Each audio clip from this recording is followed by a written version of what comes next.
That was good. Come on, that was a good one. Gross. You loved that. I didn't. Why would I love your burp?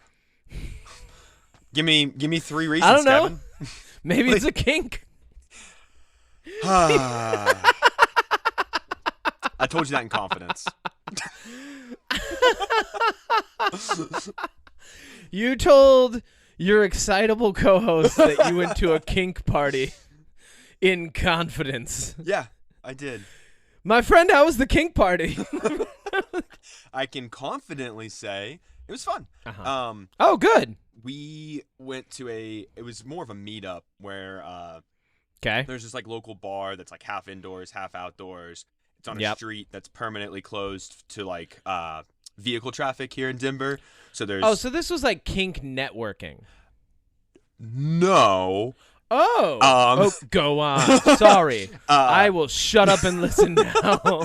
So there's food trucks all across the thing. So it's like really a place. You get a name tag, and you write your name on it, and it's a chance to, it is a chance to network to an extent, to meet. Mm-hmm. I'm resisting the urge to just jump in at every turn.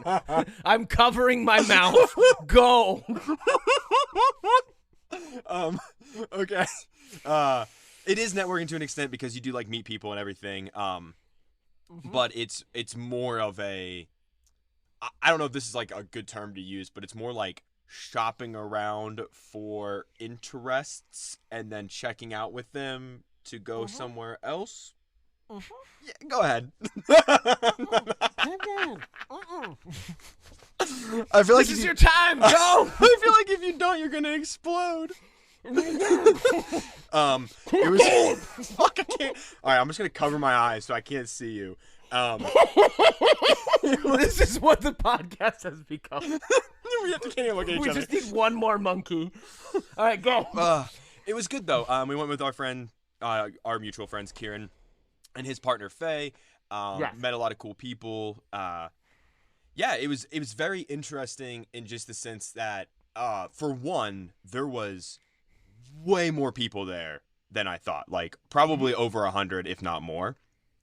And what I thought was interesting is when we were originally thinking about going to this, we were like, oh, I bet you it'll be a lot of like, and I don't mean this term as in like old, like gray hair nursing home, but like older people, like maybe like 40s, 50s kinds of thing. But there was people, as young as 21, and there was some grandmas and grandpas there. But it was just a super nice time. I mean, I think what's so nice about an event like that for myself is, for one, it's extremely queer friendly, and for two, like everybody there is not like that nerves of like if you go up and talk to somebody like at a club, for instance, like you don't know, but everybody's there for like everyone's there for like the same reason to some extent. So like it's not as nerve-wracking if you go approach somebody, like, you know what I mean? It was just really nice. Yeah. Can I go now?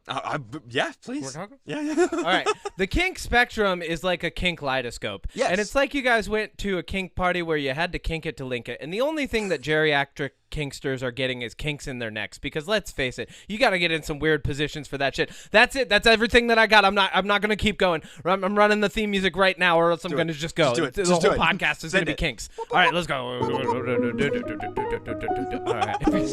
Oh, wrong music. Do it again. Do it again. No, stop doing that. You hear me, future Kevin? Whenever Odie says wrong music, don't listen to them. No, listen, Don't. future Kevin. This is future Kevin here, and I am not going to listen to Odie. In fact, whenever Odie makes a request that I just don't feel like processing, I'm going to beep them out. Did you hear my message to you at the end of the last podcast? Yes, I did. Oh, good. Yeah. Did you listen to it? Yeah. No, you didn't. Yeah. No, you didn't. You You're said too busy thinking about your kink party. No, I was too busy thinking about all the wonderful music you put in when I say. Give me a smart sound effect. Light bulb. A what? A what? Make me sound smart, like. Okay, cool. And now. And. Here. It's flapping. I'm just Here. putting in Dicks. That's all that's going in. All right. Here we go. I'm reining it back in. I'm ready. Are you ready? I'm trying not to move my body so the position to the mic doesn't fluctuate with my sound this time. So. You are already doing it. All right.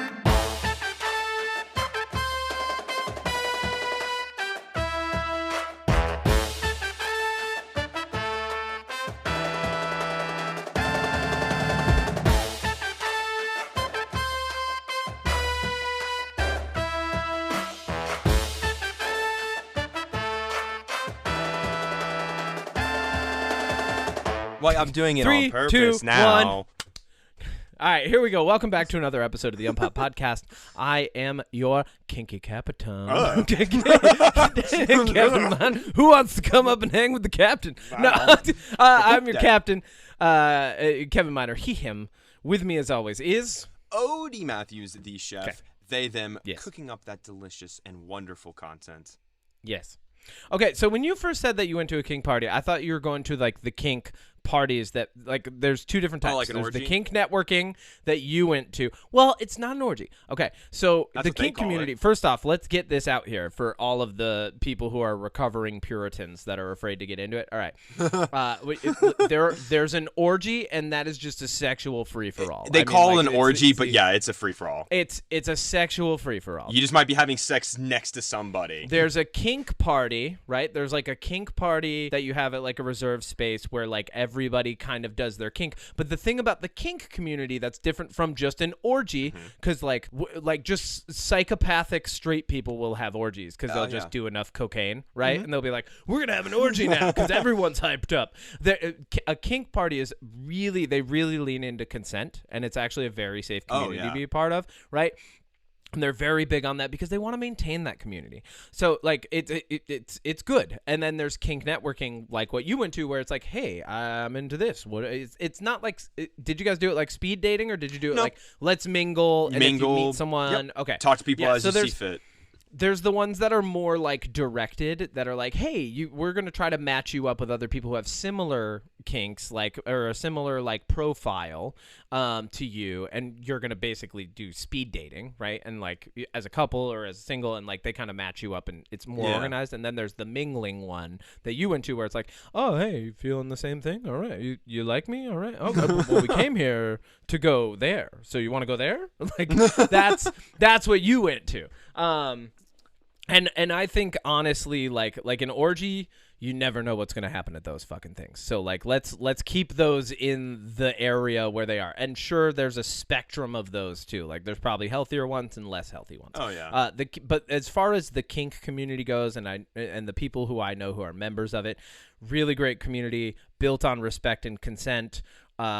Just ultimately good people, like people that I would hang out with outside of, and just be like, oh, cool. Yeah. You're into that. Interesting. All right, sweet. Cause I will admit, I'm basically just like, I'm like a spicy vanilla. Like I'm into monogamy.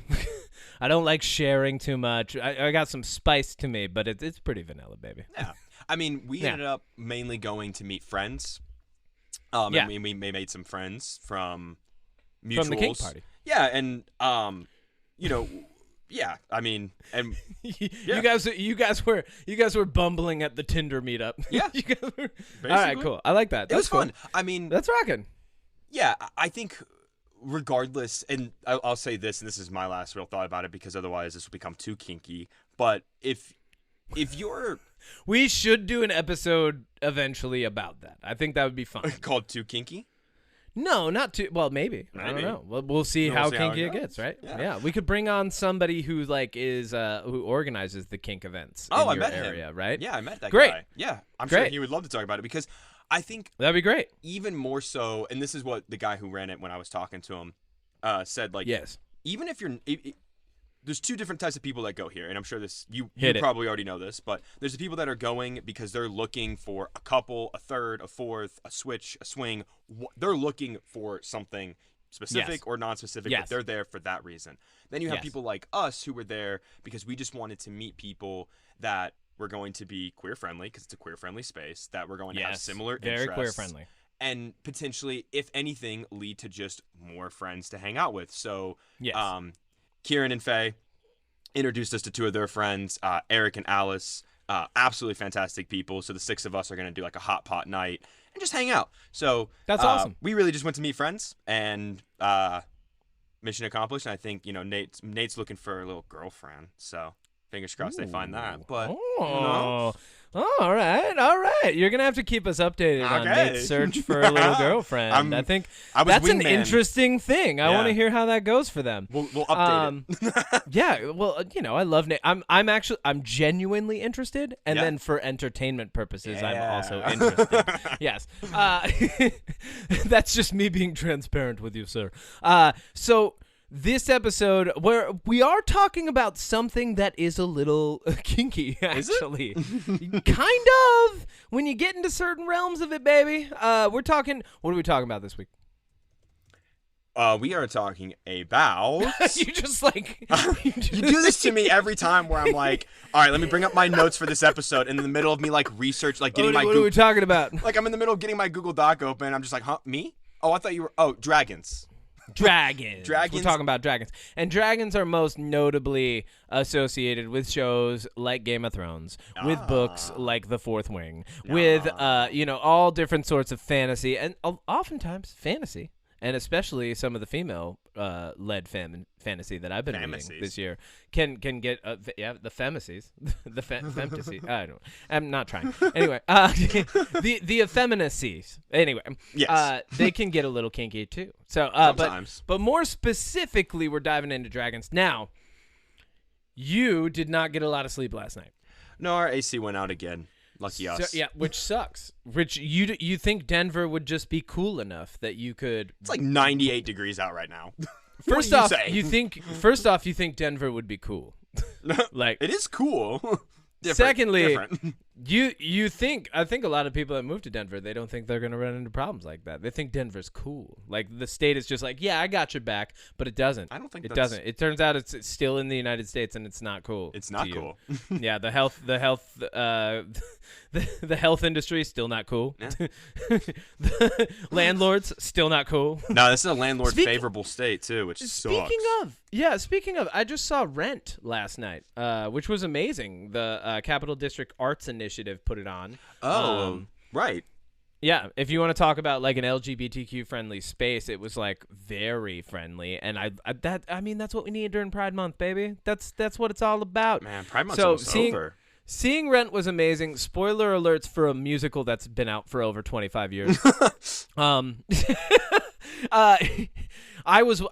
have not seen it, and I did not know that the drag queen character, Angel, who's part of what I believe to be the healthiest love story in the entire musical, dies. Oh. And I was very upset. I was visibly upset, and all of the women in the row next to me were looking at me because they knew I was going to be upset, because earlier they sing I'll Cover You. Tom Collins, who is her boyfriend, and Angel, who I think they refer to Angel as a she and a he at different points, and just kind of interchanges, like, in a really nice casual way. But they sing that song, and it's beautiful, and it's like the nicest love song in the whole thing. And then the second act is nothing but downhill, and everybody's dying of AIDS and addiction, and all these bad things are happening to their friend group. It's like if they had kept this show Friends going, they would inevitably have to get dark, right? So Joey spinoff. Yeah, like the Joey spinoff. Basically, second act is the Joey spinoff, but I was not prepared for Angel to die, and that was messed up. So let's get into Dragons. Dragons. Yes. I just wanted to give them a shout out for the Capital District Arts Initiative. They did a really great job. It was amazing. Super immersive, really great experience. I would totally go see them again, and especially in that space in Lark Hall in Albany. Okay. Dragons. Do you know where the word dragon comes from? Draconic. Do you know where that comes from? English. No. I was close. No. All right, I'm taking it away. Yeah. So for it. You didn't get a lot of sleep last night, and that left me more time, and so I went down a little rabbit hole of research this morning, and now you have to listen to it, because that's what happens. Oh, nice thumbs up. Look, you gave me a thumbs up, and then I got the thumbs up. I Did it work? figured it. Ow. Anyway. Yeah. All right. So, dragons. Let's go way back. We're talking Sanskrit. We're talking Sumerian culture. Dragons, as far as the written word is concerned, have existed as long as the word Yahweh. And Yahweh, as we might know, eventually becomes the Christian god, even though Yahweh in the older Sanskrit writings is actually a warrior god. But here's what I'm saying. We're tabling all of this. Oh, yeah. This is side info. We're not doing this episode now, right? Not yet. But dragons have existed that long. So there is Ozzy and Oz from Persian folklore. Persian folklore of today, obviously drawing from the ancient Sanskrit and the Zoroastrian. Zoroastrianism, the longest, the oldest dated written religion on the planet, right? Dragons exist in it. And they come from Azidahaka. And Azidahaka's name, through rough translation brought into modern day, can actually be inferred as laughing dragon. Now, Azidahaka is like a villain in Zoroastrianism, but it comes from Azi, which means serpent, and then Dahaka kind of changes over time, but the Sanskrit and Arabic that they pull from, likely the Dahana in Sanskrit means burning, but then the change to Dahaka means one who laughs. So kind of like you can imagine like a sinister laughing person, right? Now this might have happened out of happenstance. It might have actually been an etymological morph over time, but regardless, when the Arabic gets introduced to it, it becomes Azidahaka. Now there's also around a similar time, a little bit after that, but around the time that the Jesuits were like they were like a cult at the time. There were different cults around, different religious cults. They were not big. There were not many, right? They are, writing their scripture, and there's other scriptures that are around, and one of the recognized deities, she appears in a goddess form. She also gets anthropomorphized. There's not a ton known around her. Part of that is just there was much more of an oral tradition that happened around then, so writings are a little bit harder to grab. But at the same time, we had a really bad habit for a few millennia of burning libraries and killing teachers, right? Like that was the thing to do. Yeah, just a few millennia. So a lot of that got lost, but Tiamat, the name, has survived. Tiamat. Yes. But we're tabling this. We're not going to talk Tiamat yet. We're going to get there. I'm going to let you talk that Tiamat. But this Tiamat, the anthropomorphized, but also takes the form of a fearsome dragon. She gets slain by a man named Marduk, and dragon slaying ends up just pervading itself through culture. And Yahweh actually slays the Leviathan in Jesuit scripture. Drawing, like, I'm trying to draw these lines together and just show you dragons have been around the entire time, right? The Leviathan is a large serpent. Dragon itself, let's break down the etymology so that I can really tie this together. I'm going to go from the present backwards. So the French genitive that we get it from is draconis, which means huge serpent, right? Now we go back a little bit further.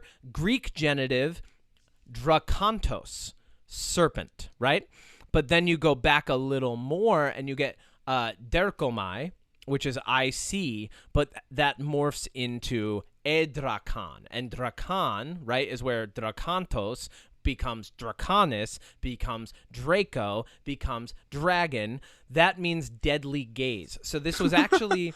and that's because snakes have that little lid that like flops over and it doesn't look like they close their eyes. And back then, what did snakes do? Venomous snakes in Egypt and all over the rest of the world. They murdered people. So deadly gaze, right? This edrakon coming from the derkomai, then morphs over time into drakantos, right? And draconis. Now, these creatures, going back as far as Mesopotamia, they also, in certain forms, were referred to as Mushusu, which means furious serpent, and that's actually one of the names of the monsters created by Tiamat when she gets angry. And then there's also Sirush, and Sirush, a Sirush is what actually appears on the Ishtar gate above the city of Babylon. So this is it's all intermingled, and they've been around for they're not a new thing. No. They've just changed as we've changed over time. Now going back into the Indian cultures, you have the Rig Veda, Vritra, the enveloper, once again, large serpent, right? So Vritra, the enveloper, it gets killed by Indra. Once again, we have more serpent slaying. This rears its head into the culture, right? The Leviathan itself getting killed in the Hebrew. Then we have Vritra being killed by Indra. Around the same time, you have, not the same exact time, but you have Python, Ladon, and Hydra in Greek, right? So Python actually comes from Greek. It is a dragon at the center of the earth. So the Greeks were like, hey, when you dig down deep enough, there's some warmth being stored there. It's there a must dragon. be something. It's a dragon, yeah, basically. Like, Greeks were like, if we get to the center of the earth, there's a dragon there, right? And it's going to work for us. Yeah. And then Ladon, the Greek dragon that guards the golden apples of the Hesperides garden. So Hesperides has this garden. Ladon is a named dragon in Greek mythology that guards the apples there. And then the Hydra is also a large serpent. It has many heads, right? And that's Tiamat has many heads. That brings its that rears itself up through that the rears its head as well. Through history. Or many. And then going forward, as we reach out into more of like the lands where, like, I would say Anglo-Saxons, Norse people, things like that, you have Jormungandr, the Midgardian serpent who wraps itself around the world. You have Noegor, which is the dragon that gnaws at the roots of the world tree Yggdrasil, right? And then you have Fafnir, who is a dragon that's slain by a member of the Volsung family. Typically Sigurd is who they say it is. Like, they're like, Sigurd, the dragon slayer. Sigurd's like I don't know, like Hercules. Like, there's a million stories about Sigurd, right? But that's what ends up influencing a lot of things moving forward, right? So, like, going through history, they've always existed. In the Eastern format, you have in China, Korea, Vietnam, and Japan, you have different forms of the same type of dragon. The word that comes out to describe them is long. So you have long, which is I think it was a Chinese scholar. He said this is relatively from the word thunder, because they make loud sounds, they roar, right? So that's where that comes from, right? And there's many different types all throughout history. Do you know the three most distinct types of dragons, my good friend? Are you talking about like chromatic? No. Okay. No. In human history. Oh. Yeah. Okay. I know this. Okay. The three. Here we go. You ready? Yeah. Smog. Yes. Snakes. No. The devil. No. Nailed it. Give me my gold star. Not completely wrong, but wrong. So you've got your regular dragons, your classic mythological. They have 4 legs, right? Flying. Yeah. They have 4 legs, and then they gained wings over time. Some of them didn't start with wings. Some of them did start with wings. But all of this comes from the large serpent bird type thing that exists there. Wyverns. Along much later, 14th century, right? Oh, wow. The wyverns that come along in the 14th century are introduced in, I forget where. I think it's like Welsh. There's like a Welsh tablet that has a wyvern in it, and or wyvern. It doesn't matter. You can say it either way. You can say wyvern or wyvern. You're not incorrect. Can I say There's vyvern? multiple ways to say it. Yeah, it's fine. Vyvern? Fine. And then they become popularized on banners, like, because they were seen as being fearsome. So they became popularized like the on banners in Scotland, England, Ireland. Yeah, they put them on their banner. And that's why you still see like griffins and mythological beasts on banners today, because when they went to war, they were like, we're going to strike fear in their hearts. And then there's my favorite. And this is my absolute favorite. Oh, is it I know this one. Hit me. This is the Transformer dragon at the start of Transformers 5 The Last Night that Merlin controls Absolutely with the not. staff, right? Absolutely not. Okay. No. Okay. No, it is a cockatrice. Oh, You know what a I was cockatrice close. is? Do you know what a cockatrice is? I mean, I know, Kevin, but maybe you should tell the lovely listeners what it is. Of course, Odie. Since you know, I'll explain for the listeners. A cockatrice it gets relatively interchanged with the basilisk. Do you know the basilisk? Of course, Kevin, but maybe you should tell great. our lovely listeners. So once again, you're so wise, Odie. You're so wise. you. I should just, you know what? I'm gonna stop asking you if you know what I'm talking about. I'm just gonna assume Yeah. you know what I'm talking about. All right, so cockatrice and a basilisk. A basilisk, if you look up images of the two, they've morphed so much over time that they're completely different now. But a cockatrice is essentially a very large serpent with a rooster's head. Oh yeah, That's what it is. Okay, And that's where and it was said to also have a deadly gaze, and that's how it killed its victims. It cocooned And at him. in Egypt, they actually would smash the eggs of an ibis, the bird, right? Yeah. If it had eaten what they believed to be poison snakes, because they thought that what it would produce out of those eggs was a cockatrice. Because that's how So reproduction they works. they were so afraid of this imaginary thing that they would smash. They'd be like, "We got to kill those eggs." Oh my god, you know what We that gotta reminds get me rid of? Yeah. This is related, but it's unrelated at the same Hit me. time. There was this guy online that was talking about. He was like, you have all these women on birth control, and they pee out estrogen into the water, and that's why guys are transgender, because there's so much estrogen in the water. They and think that's that just the modern. you know, How far we've come, but how far we've not. how far gone, we've right? not. Yeah. Yeah. But then a basilisk, very famously in the, I think it's like an allegory, right? It's an allegory of the basilisk, where they say it's like the basilisk problem. Once you've seen it, you can't unsee it. Is like the basilisk's gaze, right? So being aware of it is actually the worst thing, right? Is because once you know it exists, you might look for it. You know, like there's a whole philosophical problem associated with the basilisk, but. All of this is to say, giant serpents have been a huge piece of human fear all throughout history. Killing them has been associated with gods and godlike behavior. And it actually, and we're not having this full discussion, but it actually plays into man's yearning to be godlike in passing down these myths and slaying dragons and... the biggest thing that we're really not going to get into, but I do want to put it out there, is they're very likely, if you believe in anything like alternate histories at all, or like a multiverse, or you know the infinite probability of the universe, there is an alternate history where Tiamat from the cult of Numa because Tiamat was known as like the all creator. Tiamat kind of becomes like the god of mankind, and then we have a female god instead of Yahweh or Elohim, who came along around about the same time and then just became the popularized version because Marduk killed Tiamat in the story, but no one comes along and kills Yahweh, right? So like really what happened was the oral tradition killed off this female goddess, right? That was gaining just as much popularity at the time. Now, I just want to end this with, I really only learned about dragons in first grade from a kid who had a book about dragons, and my only thought was, oh, dinosaurs but cooler. That's literally what that's what they are. Dinosaurs but cooler. There are a lot of cultures that did not know about dinosaurs, but still had a very rational fear of dragons, or rather an irrational but seemingly relevant fear of dragons. Makes sense.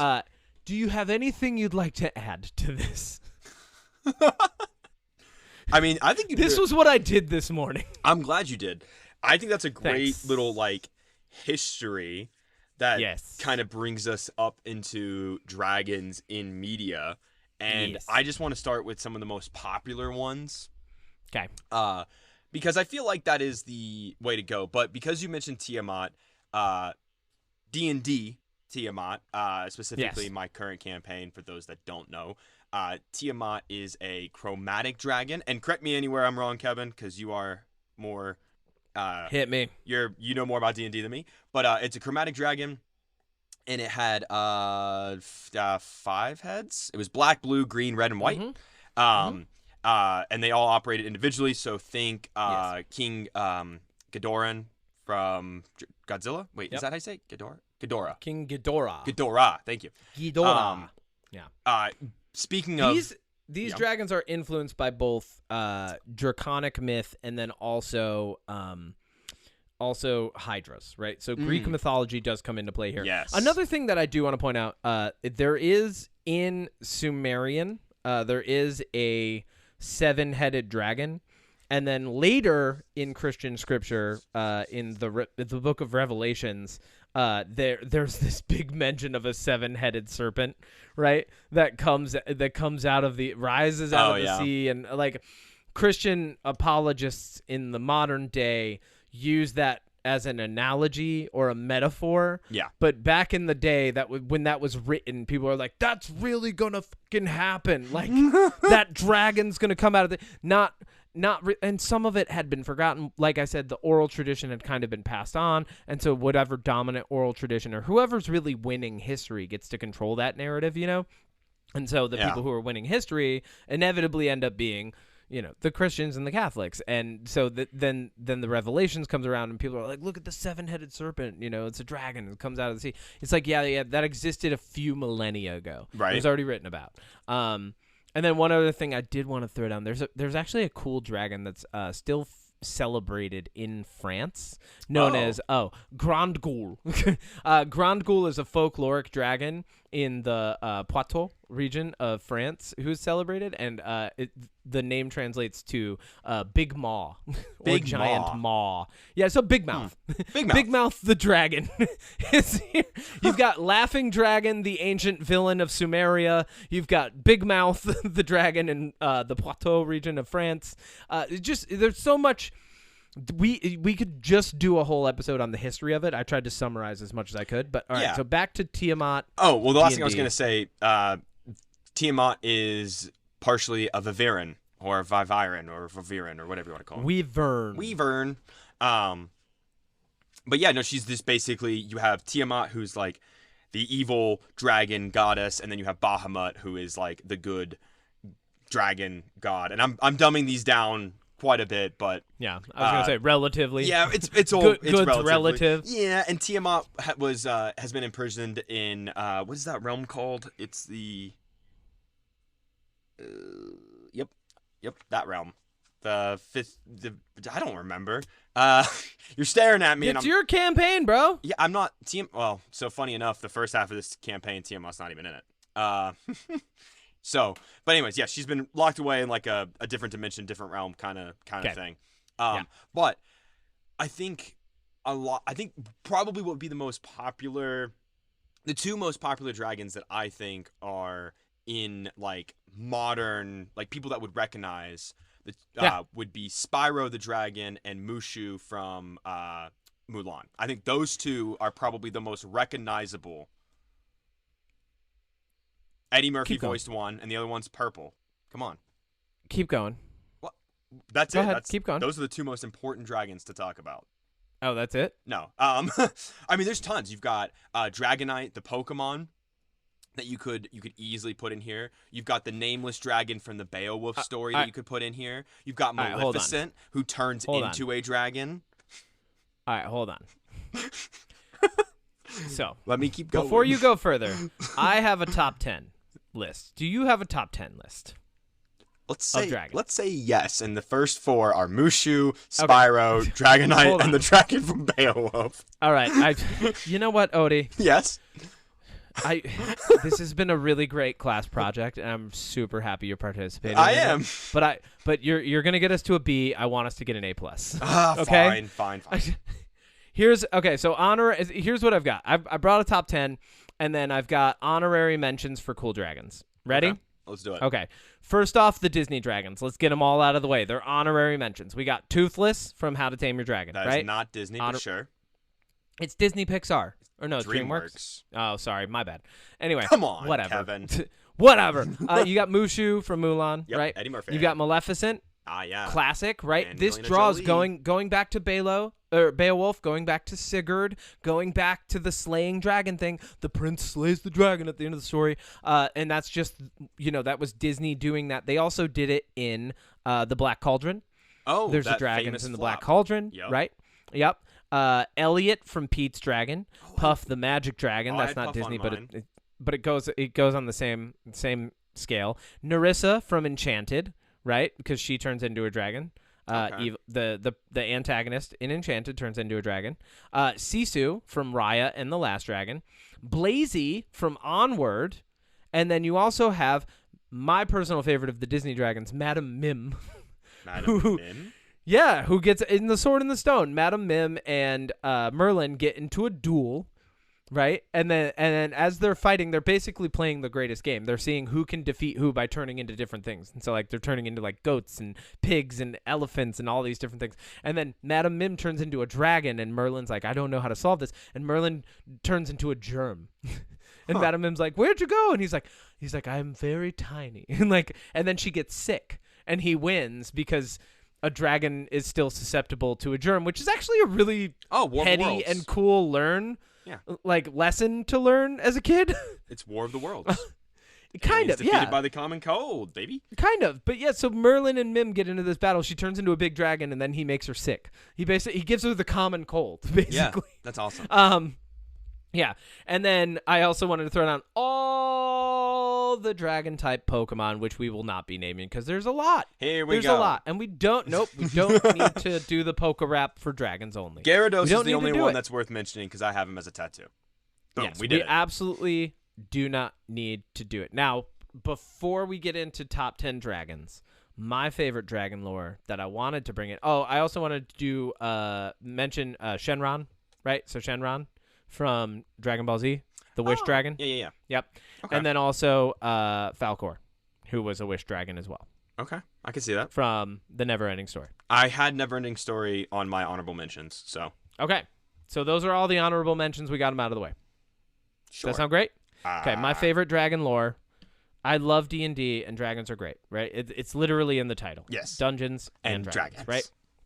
Cool. My favorite dragon lore is actually Magic the Gathering dragon lore. Of course it is. Of course it is. Now, in Magic the Gathering, dragons actually have the coolest fucking lore because it draws from every point in history and just fleshes out these amazing characters that have existed the entire time. And it starts with the Dragon on Dominaria, right? Who births all these other dragons on Dominaria. Now, dragons come into existence on other planes because of magic and mana and, all of the different things that can create planes of existence. But the Dragon creates these dragons, and they're called Elder Dragons. They're stronger than every other dragon that comes after them. And Elder Dragons that's all that separates Elder from, like, a lesser dragon, right? So Elder Dragons and then just dragons. That's what you got in Magic the Gathering. Some of the Elder Dragons are cool as fuck. Like, the Nicol Bolas ends up, like, being one of the biggest bad guys in MTG history. His brother Ugin famously imprisons him in what's known as the Prison Realm, very similar to Tiamat, but both of these companies are now owned, so D&D and Magic are both housed under Wizards of the Coast out in Seattle. So, like, there's going to be some similarities. They even do crossover projects together. Makes sense. Yeah, it's pretty cool.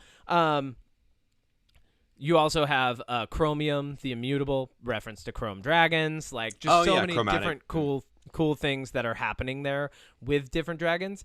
And then you've got from a different plane where the Strixhaven school exists, you have all of these cool Elder Dragons who let me find them right here. I think they're right here. I'm trying to find my Elder. There they are. All right, cool. So in the Elder Dragons, you've got from Dominaria, you've got Arcady Sabbath, Chromium Ruel, Nicol Bolas, Palladium Moors, Vevictus Asmati, Ugin, Levitus, Marevia Sol, Piru, Ravis, and Rubra.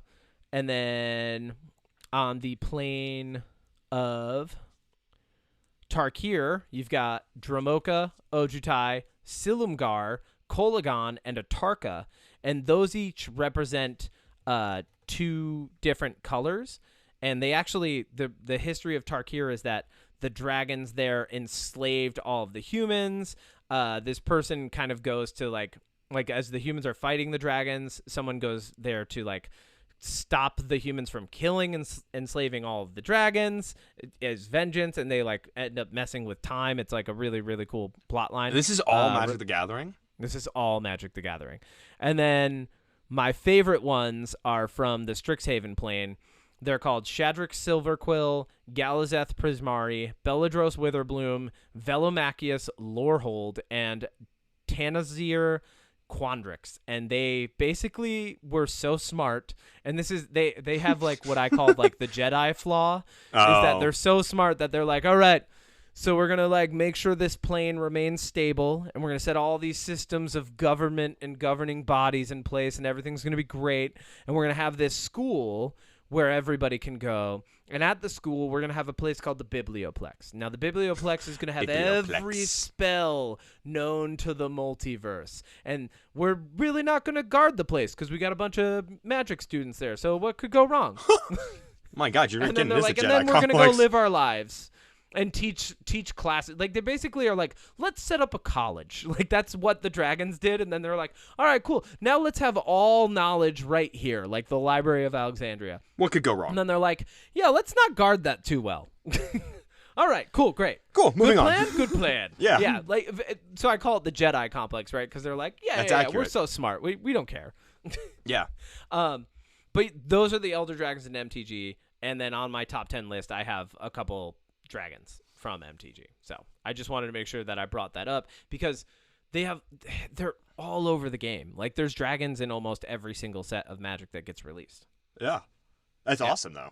I mean, the Yeah. more expansive lore than I think most properties that do dragons like that. Yeah. Well, D&D, Dungeons and Dragons, obviously has some really good ones. Oh, too, yeah. Because apart from Tiamat and Bahamut, you probably also read up on, like, Old Gnawbone.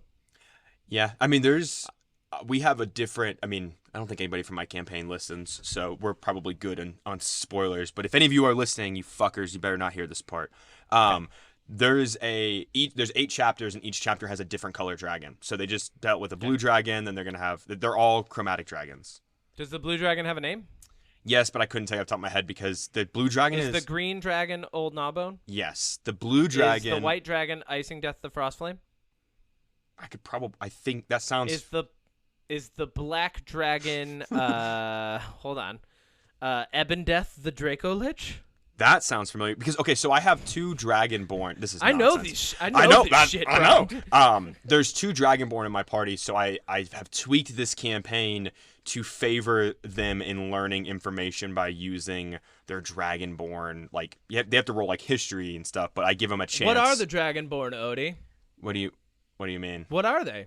Go ahead and give me. Well, one's a paladin and one's a ranger. No. As a race in the D&D world.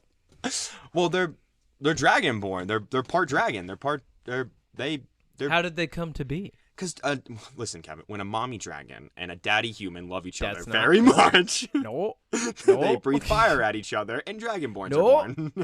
But no, I was gonna say is that the blue dragon is a recurring like antagonist throughout the thing, so they see it throughout. But no, you're right. D&D has expansive lore with dragons, and as the name would imply, it seems that majority of my campaigns are probably gonna end up revolving around dragons because I really like having them. I like the lore and inclusion of them. But in terms of dragon in movies, my top 10 isn't necessarily 10 dragons as much as it is close to 10 dragon movies. Okay. So by proxy, my top 10 is in no particular order right now, so I'm just gonna let you go, and then if you say any of the ones where I'm like, yeah, I'm in on that, I'll chime in. Okay. One of them, I don't know if mine aren't in any particular order either until I get to number 1, I would say. But hit it.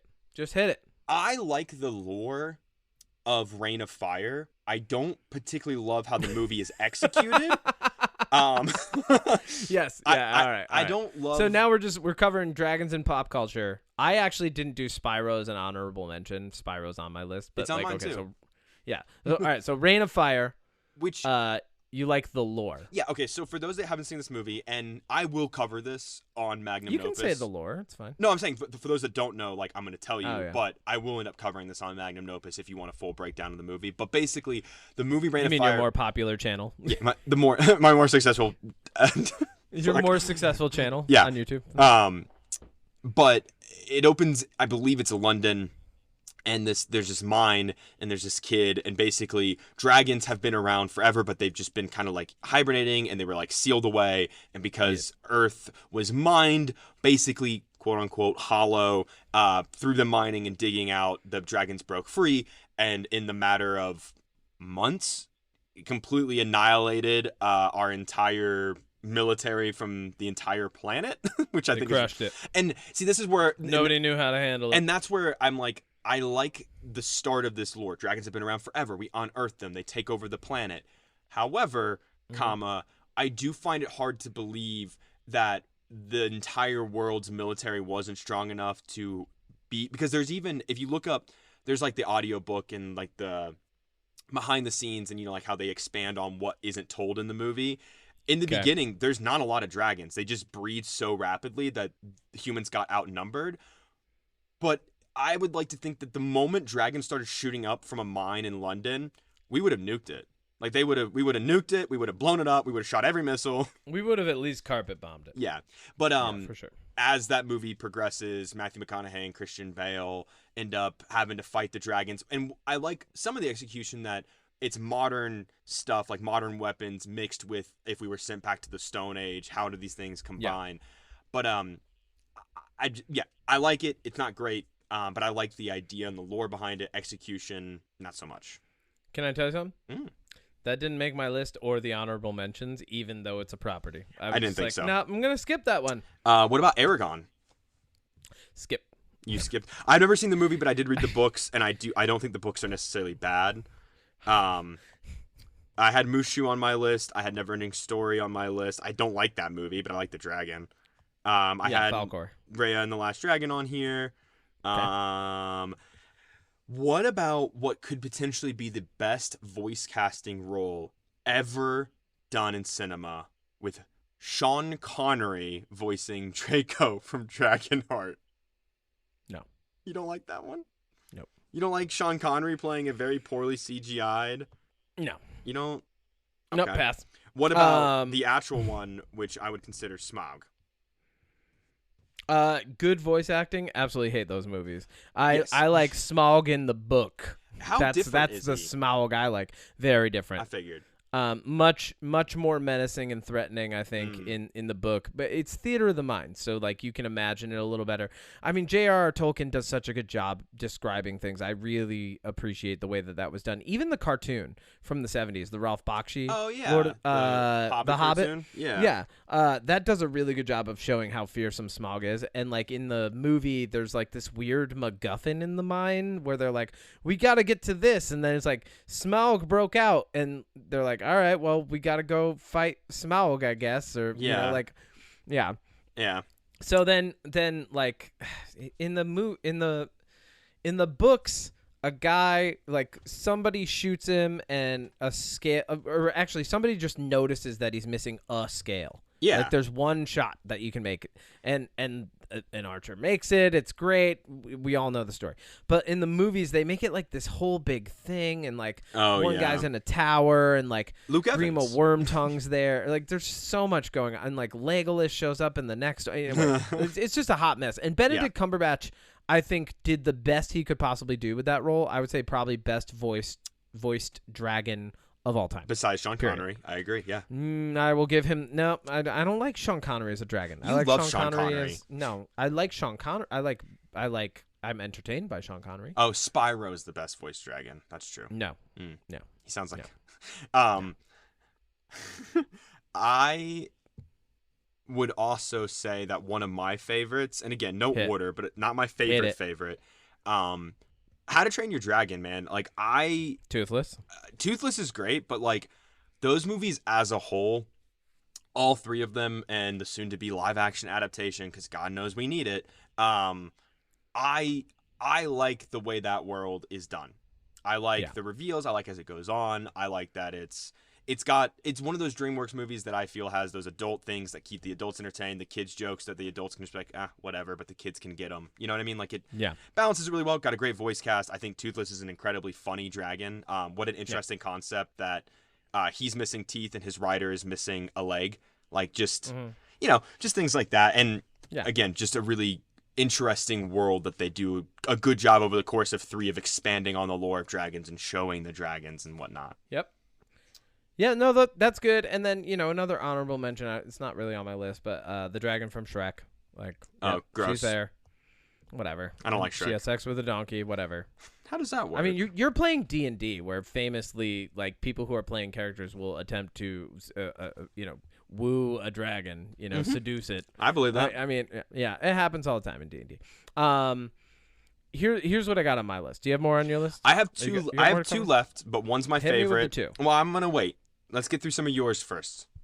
Well, I might mention your favorite. You finish yours, and I'll tell you if I agree with your favorite. If you mention my favorite, then I'll stop you. Okay. I have a favorite, right, cool. and I have a very, very, very hidden gem of a movie that I don't think anybody I know has ever seen, let alone I saw this movie I'm just going to go with it now. We're already building up into it. I saw this movie when I was This is why I said go. 13? I was 13 or 14 when this movie came out. Okay, which makes me like 17 at the time. Came out in 2008, and it is called... Oh, God, I'm like 20-something. Wow. D-War. What? Have you heard of this? No. This is a very early on South Korean written and directed American produced movie. So one of those, everything was formed overseas, American production company. So you have an American cast. D-War. It's called Dragon Wars is what it's short for. Now, I saw this in theaters because I remember the CGI back then when I was a kid was good. I say kid, I was a teenager, late teens. But I remember being like, oh, I really liked the CGI. CGI is not good now. This movie is about 2 serpent dragons that basically attack LA, and they're connected to humans, and it's so classic dragons. It is the fucking stupidest movie, and I cannot wait. Are they soul bonded to humans? It's kind of like, one's represented by a lady and one represented by a man, and the dragons need to fight, and if they kill the human, then the bada baba ska, and there's a secret organization that hunts dragons and baba ska bada. You know what I mean? Okay. This movie, I will, after my disaster month of July is over, I was gonna cover this movie for my next video on Magnum Opus at the time of recording, but there was another movie that I was like, I have to watch this. I will be covering this, and when I do, I will let everybody know. This is a movie that, if you can find a review on it, you should. If you're interested in watching, this might be one I suggest we watch while high. It's one of those, and it's it has a spot in my heart because I've only seen it once, and I remember thinking it was really funny. So we're gonna see if it still holds up. Okay. All right, give me your favorite. Fine. My favorite movie that incorporates a dragon is Spirited Away. Haku. Okay. Fucking, for one, that is the best Studio Ghibli film. In my opinion. For me. It's my favorite. I shouldn't say best, it's my favorite. I'm a Princess Mononoke guy, but yeah. I think, so Spirited Away is my favorite, but I think Princess Mononoke is the best. Those are and those also just happen to be my 2 favorite. But Spirited Away, Haku, I love that movie. Like, it is just so good. And the way that dragon is, shown, and it's just, Was that on your list at all by any chance? Nope. Oh. Well, let's see what you got on your list then, Kevin. All right, cool. Going down, no particular order. I did want to touch on a couple things. So there's different ways that dragons are treated in popular culture today, right? And they stem from, some of them stem from Draconic myth. Some of them stem from our desire to be in control of beasts, and like really like, so you've got your classic dragon slaying moment, right? Like you've got Sigurd slaying Fafnir, that informs the Beowulf myth, that informs Sigmund and the dragon. Something similar is also in the book of Daniel. Once again, going into Christianity, it has dragons in it because dragons existed at the same time people started writing about Yahweh. Yep. Literarily speaking, they're around the same time. Some people think that the serpent in the Garden of Eden was supposed to be a representation of a... Well, it's a serpent, right? Serpents are used to represent evil and things that we fear, and like I said, it's the deadly gaze. It's the there's the dragon in Greek mythology that's guarding the golden apples, and like a lot of that stuff is just, it's so correlated. Like we could do a whole episode on that, but But we I did won't. want. I'm just kidding. But like, so there's that, and then there's the soul bonding, and there's Yes. actually a really, and I think that soul bonding as a kid, I think it's a cool concept. As an adult, I look at soul bonding with dragons, and I'm like, that's just like handing someone a responsibility. Like, and a liability, right? Like if somebody was like, do you want to soul bond with this dragon? I'd be like, fuck no. Do I want to soul bond with a dragon? Are you kidding me? Like, you know how much that thing poops? Like, do you know how much that thing eats? Like, do you just asked me if I want to be like married to a dragon? No, I don't. Really? No, You don't want to I'm be a soul human. bonded? What can I do that dragon can't already do for itself? What part? Like, this is not a symbiotic relationship. If I'm soul bonded to a dragon, I'm definitely like the parasite of the relationship. I am the lesser partner. I don't bring much to the table, and like. We watch these movies, and like this is why I didn't have Aragon on my list, because like they're like, oh yeah, if the dragon dies, the rider dies. And, Oh, like, yeah. it's so romantic. That's When D-word. really it's kind of just seems more sexual than romantic. There's actually a really good Rick and Morty episode about that. That's really funny. I have seen that Right? one. Remember Yeah, that? Yeah. So like, but like everybody's like, like watching it. It's the same thing with Pokemon. It's like they're their friends, and it's like not really. Like the humans just riding that dragon. Like that dragon could go off and do whatever it wanted and be free. And we build the lore and the mythos around the universe to kind of go with the power fantasy of having a dragon, right? Like that's what it is. It falls into the power fantasy. The Dragon Rider. So.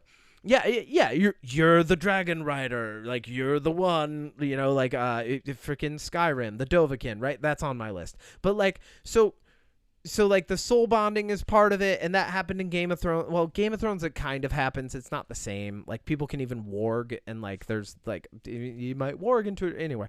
But like so. My list has some of that stuff, and I just want to make sure I touched on it before I went through the list. Spyro is at the end of my list. Only because that game annoyed the piss out of me as a kid. Yeah. Not because I couldn't beat the game, but because my sister would not stop playing it. And it got boring. Like, I was like, I don't want to watch you play Spyro anymore. So, Spyro, I'm sorry, you got bumped down because of that. Second on my list, like literally the second one that came to mind, and this is probably one of my favorite dragons in all of media.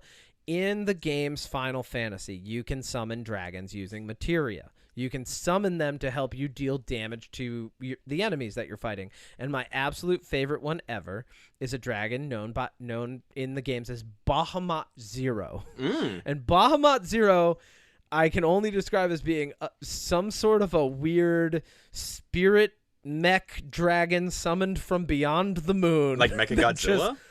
That just blasts a giant, like, satellite beam from space, like a satellite fire breath from space on your enemies. And it's the coolest fucking thing. And then in Final Fantasy Advent Children, they actually had Bahamut Zero get summoned, which was, like, fucking sick. Next on my list, literally all the dragons from Skyrim. What a great game. Okay. Everybody's still playing it. We all love it. It's Skyrim, baby. You can be the Dovahkiin. You can learn to talk like a dragon. At the end of the game, you fight a dragon in Valhalla, basically, right? Like, it's amazing. Then on my list, I have Smaug. Of Smaug. course. We love Smaug. Next up is Nicol Bolas from Magic the Gathering. Nicol Bolas is known as the Schemer. He has a really great lore about him. There's an entire arc. I do want to shout out Voice of All podcast did audio dramas of Magic the Gathering stories. Some of my favorite stories are from the Nicol Bolas saga, where they were building up his mythos, and he eventually traps all of the planeswalkers. It was basically MTG was doing like an Avengers thing. They were like, what if we got all the planeswalkers on the same plane? They were fighting one bad guy. It's like, all right, it's Thanos versus all the Avengers. Got it. But Nicol Bolas, he goes and takes over an entire plane of existence known as Amonkhet, which is Egyptian themed. He kills all of the gods on that plane. Like, well, not all of them. Actually, yes, he kills all of them.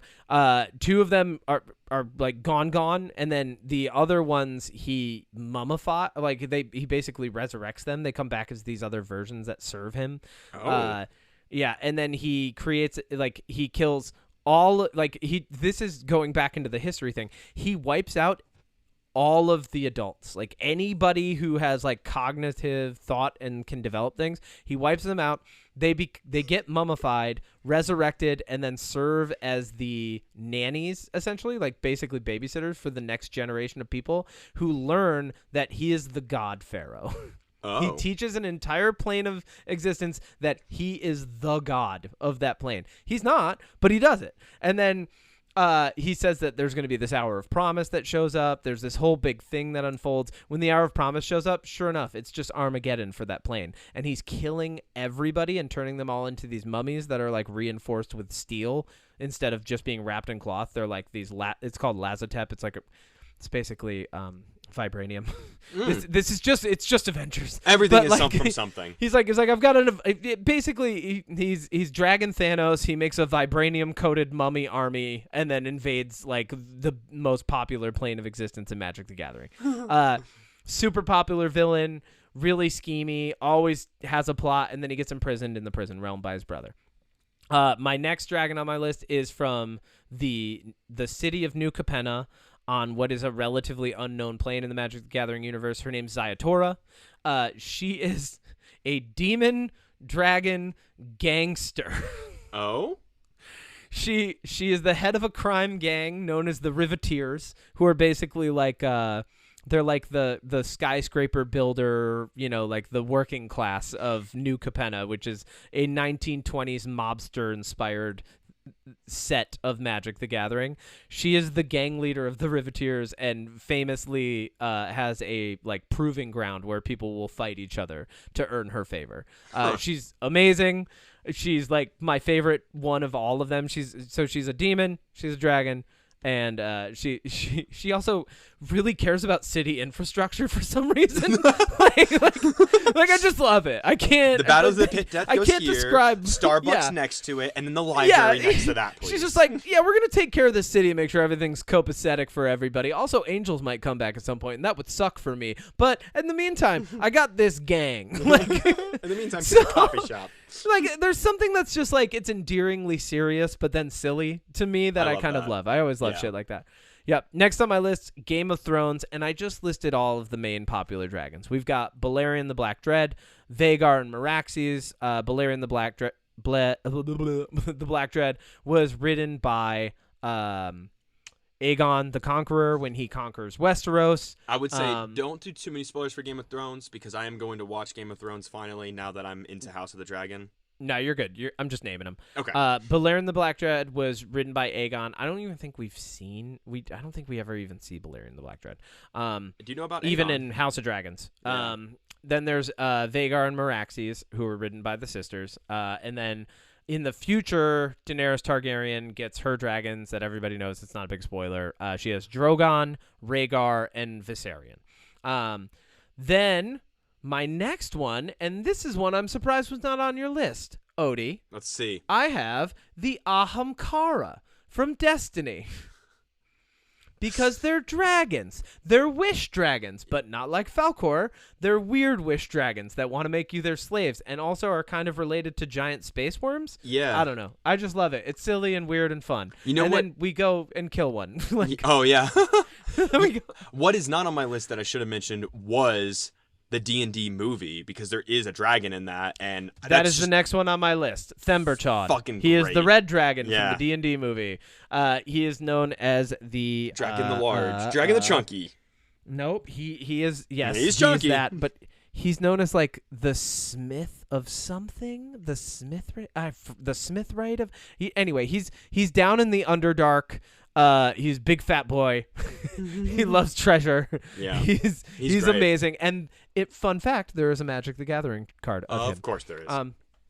Yep. And then my favorite, I'm gonna say probably favorite dragon ever. Last one, Magic the Gathering. It's Niv Mizzix. He is the head of the Izzet Guild on the plane of Ravnica. He is, to give you an idea, he's 16,000 plus years old. He is one of the smartest sentient beings in that entire mythos, like that entire universe.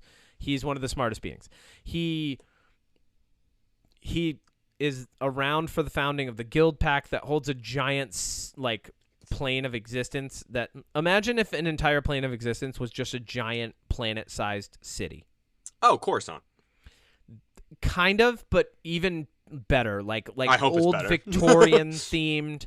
A bunch of different guilds run the entire thing. Some of them and there's silly parts of them and there's serious parts of them, and so he is like the genius of the entire city.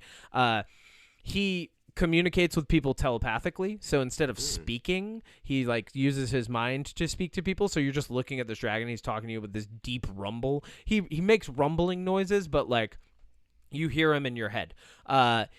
When the planet is, or when when they're being attacked by Nicol Bolas, Niv Mizzet goes to fight Nicol Bolas, and Nicol Bolas trounces him, like just absolutely destroys him. But Niv Mizzet put a plan in place so that he could be reborn as the living guild pact for the entire plane of existence, because he's just that smart.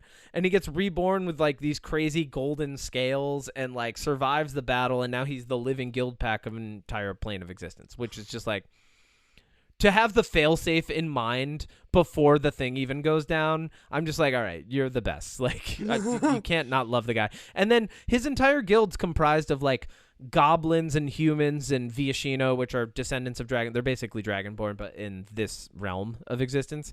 And just like, and they're all tinkerers, and they're known for like making things that like go wrong. Like they have a whole like Silicon Valley mindset of like move fast and break things, even if that means you explode. Oh, like they're like, let's just do that, and that's his guild, and like that takes all of his genius, and then he just kind of passively accepts that. He's like, yeah, they can do whatever they want. They're cool. like he's just kind of silly in that way. Like he just kind of accepts that like his guild members might blow themselves up at any moment, and not intentionally. Like they're just trying to be better and smarter. When people prove themselves to him, he will actually like open up parts of his intelligence to them, and it's known to sometimes make people like go insane because there's so much of it, because he's been around for so long. It's like someone's like, it's like, imagine like, you know, bringing like a computer from like 2005 to your buddy's house, and he's like, all right, yeah. let's boot up this let's boot up this 4K whatever. You know, the computer just crashes. Like that's basically what it is. And then and that's it. That's all I got on my dragons. Like I had a top 10 list, but really we got into talking about this because House of the Dragon came back on. Yep. You said you just started watching it. I just want to hear your thoughts. What do you think about House of the Dragon, Odie? Okay. So when Game of Thrones was mega popular, I wasn't interested in it. I've never seen even 5 minutes of an episode. You hated it out of spite for the conversation. I didn't even hate it. Here are the shows that I missed because I just wasn't interested in this type of stuff at the time. But like I missed Breaking Bad, I missed Better Call Saul, I missed Game of Thrones, I missed Suits, I missed Mad Men, I missed all of that. Yeah, you messed up, bro. And it's because I just like at the time, I'm pretty sure when Game of Thrones was really popular. When did Game of Thrones start? Hang on, I want to look this up because I want to see. 2010. 2011. Okay, so close. That's why, because for the first 6 seasons of Game of Thrones, I was in the Marine Corps. I wasn't watching anything. And by the time I was like, oh, Game of Thrones, everybody wouldn't shut up about it. And I was like, well, okay, like, no then. Like, I don't want to. It really became one of those shows where if you didn't watch it on Sunday, you like just couldn't be online. Yeah. It was like you literally could not get online. And so I just wasn't really interested in Game of Thrones. And then when I heard that the final season, which I will find out for myself, but when I heard that the final season like dropped the ball, I was like, oh, like I don't really want to watch 6 really good seasons to be disappointed. Like 6.5. Okay, because to me that's like the same argument of like you watch 6 Star Wars movies and then you watch 7, 8, 9. You're like, well, I'm gonna be disappointed by 9 because 1 through 8 are, in my opinion, pretty good, and then 9 is just a huge fucking wet fart. Like, I don't want to do that. No, it's bad. So I just kind of, and it wasn't that I was like trying to be a contrarian. I just was like, okay, like maybe one day, right? And then House of the Dragon came out, and I was like, oh, cool, that looks good. I love Matt Smith, you know, and started it. Yep. and But you didn't just start it. I recommended it. You recommended it, and you resisted it first. I did. Because and then I did the classic white male thing of like, no, you gotta watch it. So I mean, yeah. You listen to me. And I started it, and look. Okay. I don't understand half of the jargon about how we got to go to the Redstone Rocks and meet up with the Valerians because they have the dragon and they're going to unite the family and the crest and the thing. That's because you didn't watch Game of Thrones.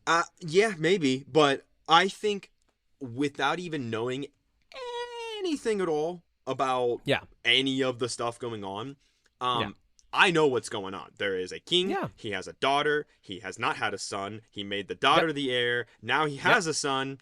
What are they going to do?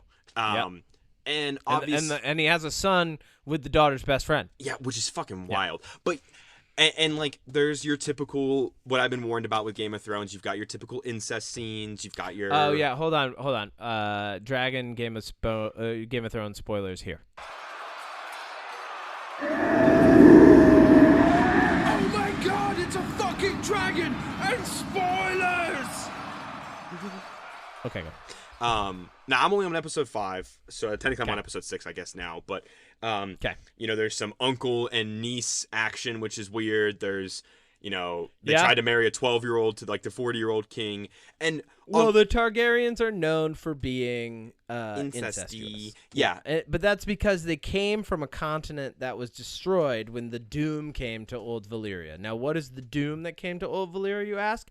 Nobody still fucking knows because George R.R. Martin hasn't finished the fucking books. So we just know it's some weird thing that destroyed everything that they had built up, but they had the best kingdom on the planet, and they were like, we're the fucking best with the dragons. And it's kind of like an Icarus type thing, right? Like they flew too close to the sun, no pun half intended. And then like the Doom comes to Old Valyria, so then they're like, all right, let's get the fuck out of here. And the Targaryens fly over and they land in Westeros. Aegon ends up like meeting with a bunch of people. He conquers like all of the land. He unites them. He establishes King's Landing, and we start with House of the Dragon, where like they've been in King's Landing for a while. Dragon King has the daughter, and like they're still being relatively incestuous, but some people are kind of seeing things a little bit differently, and then all of the turmoil starts. Yeah, and it really, I mean, House of the Dragon opens with no direct heir to the king that we see in the beginning, so he has to pick one. It was supposed to be a lady. She was the queen that never was. He picked oh my god, how do you say his name? Valeris? King Valeris? Valerian? Yep. Yeah, Valeris. And I think that's an interesting concept because in the episode that I just watched, he's asking his new hand, hey, like, am I a good king? Am I going to be remembered? And it's so funny. Otto Hightower. And it's so funny because I'm watching this and I'm like, no, you're not. Yeah. And yeah, no, he's not. I guess this isn't, we already said spoilers, so it doesn't matter. He nicks himself on the Iron Throne. And I think it's interesting that as the series so far has gone, he's lost a finger, he's lost 2 fingers, it's now up his arm. And I don't know if it's intentional, but it feels like an allegory for the dangers of the power of the Iron Throne and how it can consume you. Kind of, but it's also just like it's an homage to the fact that like in medieval times, like you could nick something and get like, you could get like tetanus, the leeches. yeah like you especially like the older you are, the weaker your immune system is. Like he nicked himself on the Iron Throne, and slowly as time goes on, he's got like this horrible infection that's just destroying his body. I think that's really great. And I mean, I haven't gotten to the time jump yet, so I haven't seen like the new people stepping in for people like Millie Alcock, who is just fucking incredible. She's insane, and I cannot wait to see her as Supergirl. Even though I'm not a big fan of DC right now, like, she's a great choice to be in anything. Put her in everything. She's fucking awesome. Same with the person that plays her friend, the young version, Alicent Hightower. She's great. Allison. The dad from Paddington is the king. Matt Smith is in it. Phenomenal cast. Really compelling all story. Around. Slow burn, in my opinion. The first 5 episodes are very it's half of the first season, very slow, but it's a lot of conversation. But I like the way things have been going down, and I know we're in spoilers, but I'm trying to avoid as much as I can just because I think people should watch it. And some of the surprises, like major one here, I like that she sneaks off with Matt Smith to go see the town. Some not so great actions happen between them. Somebody sees her leave. Yeah, somebody sees her leave the brothel and tells the hand. And I think it's interesting that she ends up having, she has intercourse with her night protector, Sir Kristen Cole.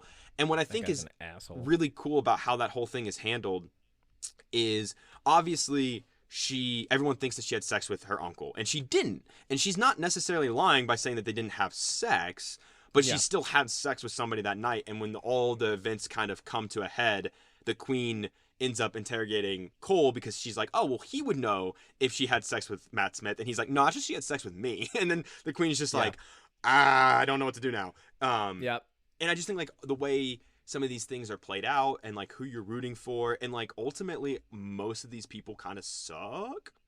So, like, welcome to Game of Thrones. Yeah.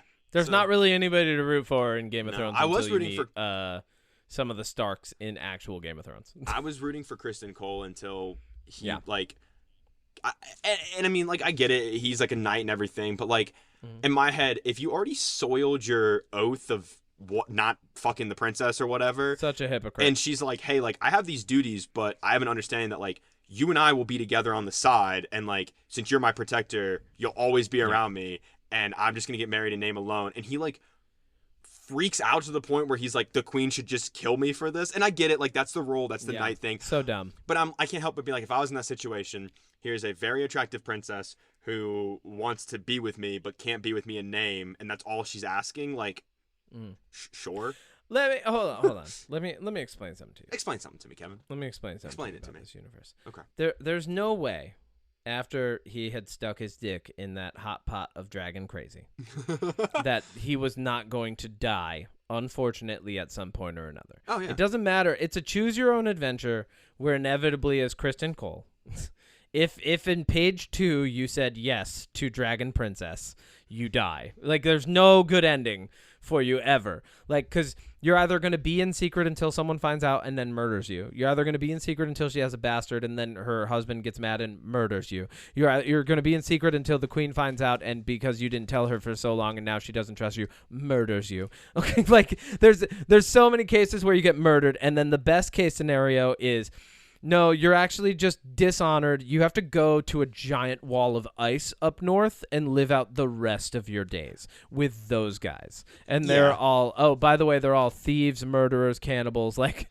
you have to go spend time with them just looking out over a forest that we don't want people or things to cross, I think. Like, it's like, so, like, there's no good scenario for him. I don't think there was a right or wrong choice, and that's where the writing's good, because you kind of see the plight that people are put in and the political opportunity and, like, fall on either side. Like, you're like, oh, opportunity over here, but a fall. Well, like, the opportunity is across, but you have to walk this fucking plank. And then in the middle of the plank is someone with a knife. You're like, how do I get around the person with the knife? Don't. Like, that's how the show works, though. Like, it's great. His offer, like, I just find it interesting, and I'm not saying, like, I don't believe it.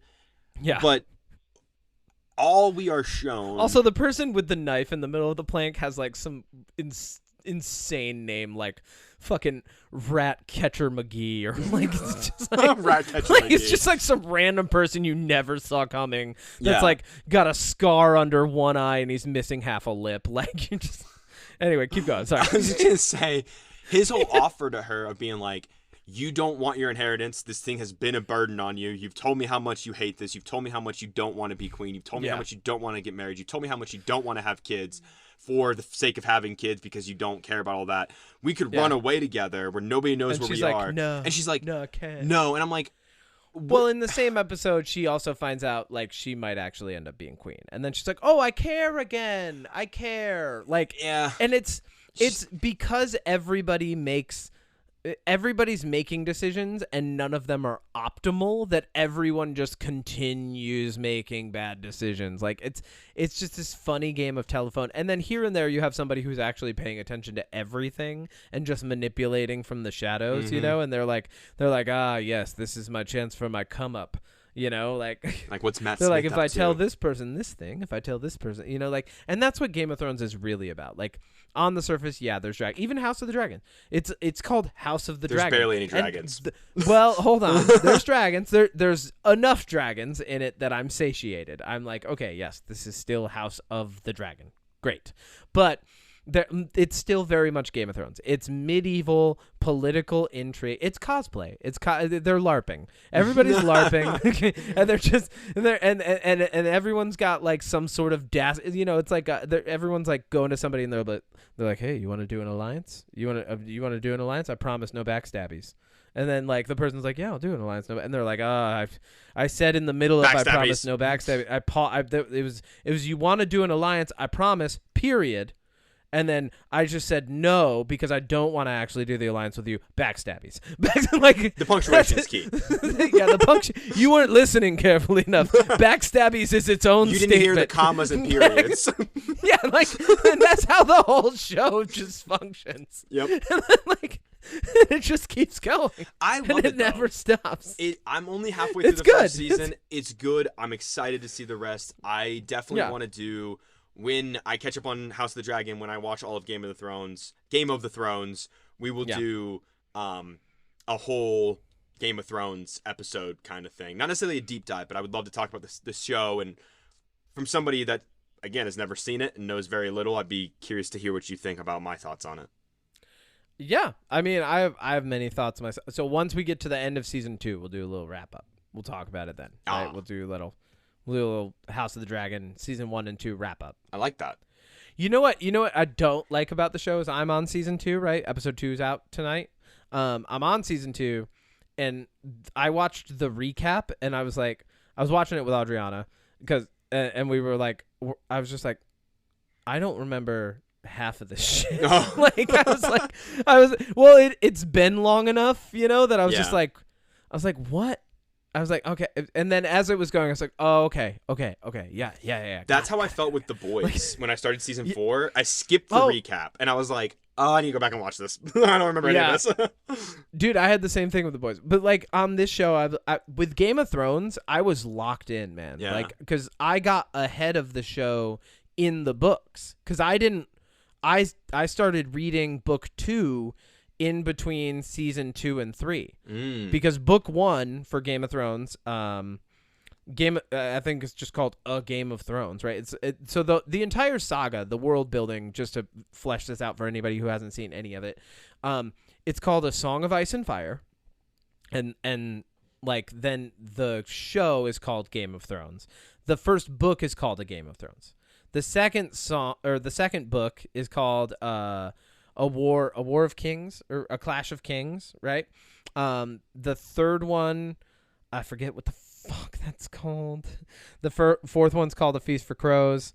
The fifth one is called maybe that's the fifth. I forget. Anyway, like it's been that long. Like George R. R. Martin started these books, and I got really into the books. So when I was watching Game of Thrones, I'm locked in, and like not only that, I'm ahead of it. So when I'm watching it with people, I'm like, oh, I wonder how they're gonna react to like this crazy shit that's about to happen. You know, it was very fun. Like I was like, ooh, like I knew about the Red Wedding before the Red Wedding. I was like, oh, get ready for this. And like. So that's been fun. There's no House of the Dragon like chronological books for me to delve into and really get into. So I'm just watching the show as it comes out, which means that there's these extended breaks for me now, and I'm not gonna go back and rewatch all of season 1. I liked it. Yeah. I would even say I more than liked it, but I don't love it, and I loved it. I had a lot of fun with it, but I don't love it enough to go back and rewatch. You know. I mean, so now I'm on season 2, and I'm like, who's this guy again? Yeah, the sea snake, but I forget what's his first name? The names are my worst part. And I feel that, though, because, like, there's shows that I'm a big like The Boys. I've only ever watched each season of The Boys once, but I think it's a great show. Yeah. And I don't really feel like I need to go back and watch it because, I mean... Exactly. Yeah. But I'm excited to see where it goes. Yeah, as you should be, and it's great. I really, really, really love House of the Dragon. I love that universe. I hope that they do more shows in that universe. There's another one that got it greenlit. It's called Snow. It's called Snow. No, it's the... Well, okay. It's the night Duncan Egg. Is it Duncan Egg? I think Did that get greenlit? All right, cool. Because that's cool. Because that's about I'm gonna look it that's up. about Aegon. Way later, he's a Targaryen, and he ends up hanging out with his friend Sir. It's a bromance. It's him and Sir Duncan the Tall having adventures together. A Knight of the Seven Kingdoms. I hope that is about. I hope that's the tale of Duncan Egg. I hope that's anyway. There's so much in that universe that's just like amazing, and could be fleshed out even more. I honestly hope after we finish season 2 that you watch Game of Thrones as well, because like. It's really good, but season 1, I did go back and rewatch season 1. I've watched season 1 through 4 of Game of Thrones. Game of Thrones probably like 3 times. Who is the book The Hedge Knight? The first season of A Knight of the Seven Kingdoms will follow the exploits of the knight Sir Duncan the Tall. Woo! Yes. Perfect. 100 years before the events. That. Oh, 100 years Game of Thrones. before the events of Game of Thrones and 100 years Yes. after the events of House of the Dragon? Yes. I thought So it's House going of to the tie Dragon... the two together. Oh. No, House of the Dragon is going to end. I know where House of the Dragon is going. I've got the encyclopedia in the other room. course. Don't make me go get it. I won't. I know where House of the Dragon's going because I read the encyclopedia when it came out. I was like, ooh, this is cool. It's a history of House Targaryen. And it like gives you a whole like how they ran the Seven Kingdoms and different things. And like there have been a couple like Easter eggs for people who've read it, like little name drops and stuff here and there in the series where I'm like, oh, I know where you're headed. Like, I know what your fate is. Like, it's fun. So that part's been a little fun again.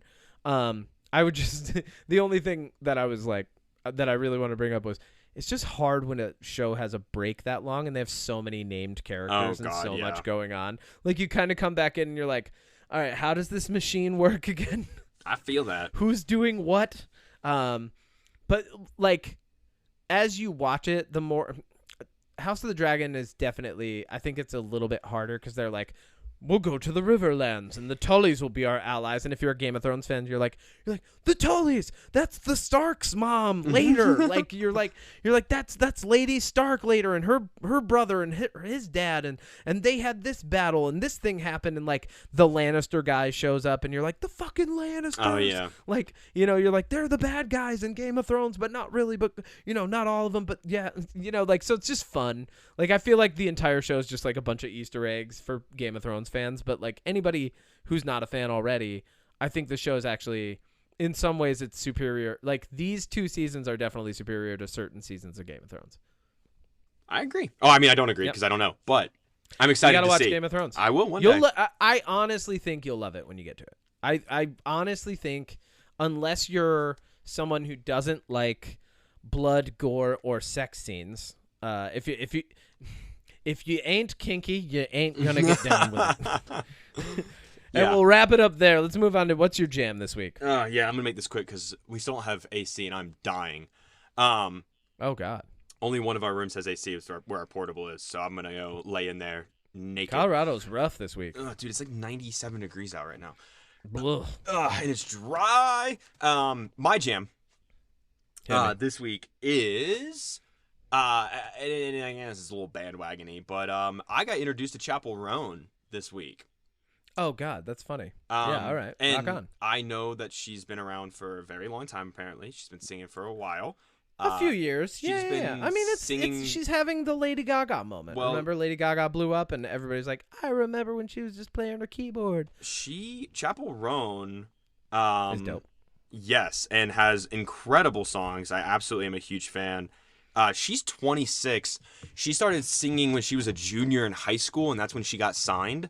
So she's been around for probably For a long time. almost a decade singing.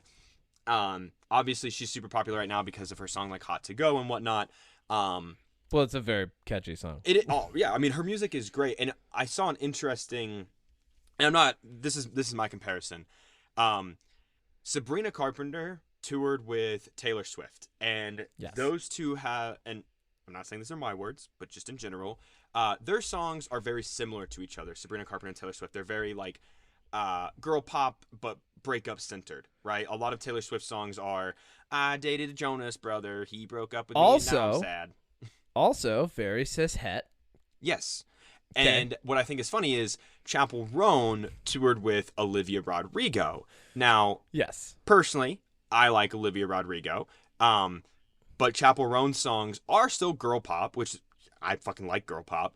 They're even more girl pop. But her songs are so queer coded that like her songs are just great. Like Chappell Roan, fantastic, huge fan. Yeah. Been jamming quite a bit to her lately. Yeah. I've liked Chappell Roan for a long time. Probably started listening to her in like I want to say 2019. Oh. She crossed my radar for the first time. Wow.